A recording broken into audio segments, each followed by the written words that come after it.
வணக்கம். திண்ணைக்கு வந்த சொந்தங்களுக்கு என்னுடைய அன்பான வரவேற்புகள். இன்னைக்கு நம்ம பார்க்க போறது ஒரு சூப்பரான ரெசிபி, பூசணிக்காய் தால் எப்படி பண்றதுன்னு பார்க்க போறோம். இது சப்பாத்தியோட சாப்பிடறதுக்கு ரொம்பவே நல்லா இருக்கும். அதே சமயம் சாதத்தோட இதை சேர்த்து சாப்பிடலாம். பூசணிக்காயில இன்னும் பல ரெசிபிகள் நம்ம சேனல்ல இருக்கு, அதையும் நீங்க செக் பண்ணிக்கோங்க. இப்ப சுலபமான இந்த தால் செய்முறையை பார்க்கறதுக்கு முன்னால சேனலுக்கு புதுசா வந்திருந்தீங்கன்னா மறக்காம சேனலை சப்ஸ்கிரைப் பண்ணிக்கோங்க. இப்போ ரெசிபிக்கு நான் 1/4 கப் துவரம்பருப்பு, அது கூட 2 டேபிள் ஸ்பூன், 1/4 கப் அது கூட 2 டேபிள் ஸ்பூன் அளவுக்கு துவரம்பருப்பு எடுத்திருக்கேன். இப்போ இந்த துவரம்பருப்பை நல்லா கழுவிட்டு அதுல ஒரு 3/4 கப் அளவுக்கு நான் தண்ணி சேர்த்துருக்கேன். இப்போ அது கூட ஒரு 1/4 டீஸ்பூன் மஞ்சள் தூள், 1/4 டீஸ்பூன் பெருங்காயத்தூள், ஒரு பெரிய தக்காளி, பெரிய சைஸ் தக்காளி எடுத்திருக்கேன்னா அதனால ஒரு பெரிய சைஸ் தக்காளி, நீங்க சின்னதா இருந்தா மீடியம் சைஸ்ல 2 போட்டுக்கோங்க. தக்காளி அதிகமா இருந்தா டேஸ்ட் நல்லா இருக்கும். இப்போ இதெல்லாம் சேர்த்து நாம பிரஷர் குக்கர்ல 2 விசில் வச்சு எடுக்க போறோம். அதாவது பருப்பு தக்காளி சேர்த்து நல்லா வேகணும். இப்போ வெந்துருச்சு, வெந்து பருப்பு தக்காளி ரெடியா இருக்கு. இப்போ இதை பூசணிக்காயோட சேர்த்து எப்படி தால் பண்ண போறோம், அதாவது பூசணிக்காய் பருப்பு எப்படி பண்ண போறோம் அப்படிங்கிறத இப்ப நம்ம அடுத்து பார்க்கலாம். இப்போ நான் ஒரு இரும்பு வாணலியில ஒரு 3 டீஸ்பூன் எண்ணெய் எடுத்துட்டு அது கூட 1/4 டீஸ்பூன் கடுகு, 1/4 டீஸ்பூன் ஜீரகம் போட்டிருக்கேன். அது கூட ஒரு 3 வத்தலும், 3 காஞ்ச மிளகாய், கொஞ்சம் கருவேப்பிலை போட்டு இப்ப நான் தாளிச்சிருக்கேன். இப்போ இதெல்லாம் நல்லா வறுபட்டு கடுகு வெடிச்ச பிறகு நாம இது கூட இது மாதிரி நீள நீள துண்டுகளா வெட்டி வச்சிருக்கிற பூசணிக்காயை சேர்த்துக்கலாம். இப்ப நான் ஒரு 1/2 கிலோ அளவுக்கு பூசணிக்காய் எடுத்தேன். அதை சுத்தம் பண்ணி அது தோலெல்லாம் நீக்கின பிறகு ஒரு 400 கிராம் இருந்திருக்கும். அதை இந்த மாதிரி நான் வெட்டி இதோட சேர்த்திருக்கேன். இப்ப இதுல நம்ம ஒரு பிஞ்ச் மஞ்சள் தூள் சேர்த்துக்கலாம். ஏற்கனவே நம்ம பருப்புல மஞ்சள் தூள் சேர்த்திருக்கோம். இப்ப இதுல ஒரு 1/2 டம்ளர் அளவுக்கு தண்ணீர், அதாவது 1/2 கப் அளவுக்கு தண்ணீர் சேர்த்து கூடவே தேவையான உப்பு சேர்த்துட்டு ஒரு 8ல இருந்து 10 நிமிஷம் நாம மூடி வச்சு குக் பண்ண போறோம். இப்ப இந்த ஒரு 3/4 பதத்துக்கு இந்த பூசணிக்காய் வேகணும் நமக்கு.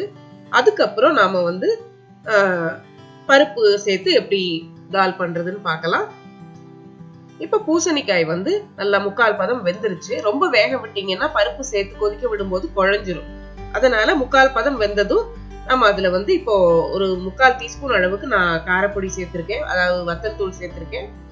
அவங்கவுங்க காரத்துக்கு ஏத்த மாதிரி நீங்க சேர்த்துக்கலாம், கூட்டியோ குறைச்சோ சேர்த்துக்கலாம். இப்போ சேர்த்து நல்லா கலந்து விட்டுக்கோங்க. இப்போ இதுல நம்ம வேக வச்சு தக்காளி சேர்த்து வேக வச்சோடனே அந்த பருப்பை கரண்டியால மசிச்சு அதை இதுல சேர்த்துட்டேன் நான்.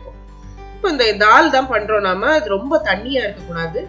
ஒரு 1/4 கப் தண்ணீர் அதோட சேர்த்திருக்கேன்னா கொஞ்சம் கெட்டியா இருக்கணுங்கிறதால இந்த அளவுக்கு பதம் இருந்தா கரெக்டா இருக்கும். இப்போ நாம உப்பு சரி பார்த்துக்கோங்க. ஏற்கனவே நம்ம போட்டிருக்கோம் ஆரம்பத்துல. இப்ப தேவையா இருந்தா போட்டுக்கோங்க.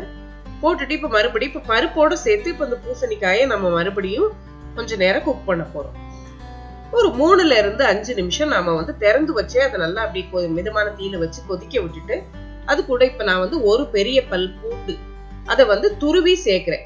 எதுக்காகனா இந்த பூண்டு வாசனை கடைசியில அதுக்கு நல்ல ஒரு டேஸ்ட் கொடுக்கும், ரொம்பவே நல்லா இருக்கும். கடைசியில முதல்ல சேர்த்துட்டோம்னா அதோட வாசனை அந்த அளவுக்கு தெரியாது நமக்கு.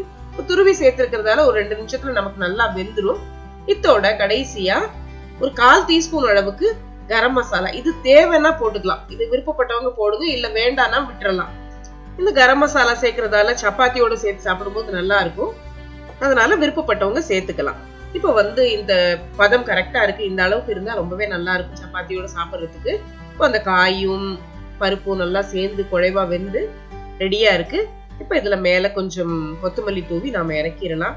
ரொம்பவே டேஸ்டியான பூசணிக்காய் தால் ரெடி ஆயிடுச்சு, பூசணிக்காய் பருப்பு ரெடி ஆயிடுச்சு.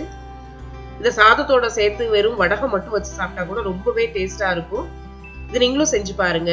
இந்த செய்முறை பிடிச்சிருந்தா, சேனலுக்கு புதுசா வந்திருந்தீங்கன்னா மறக்காம சேனலை சப்ஸ்கிரைப் பண்ணிக்கோங்க. இன்னொரு நல்ல ரெசிபியில அடுத்த பதிவுல நம்ம சந்திக்கலாம். நன்றி.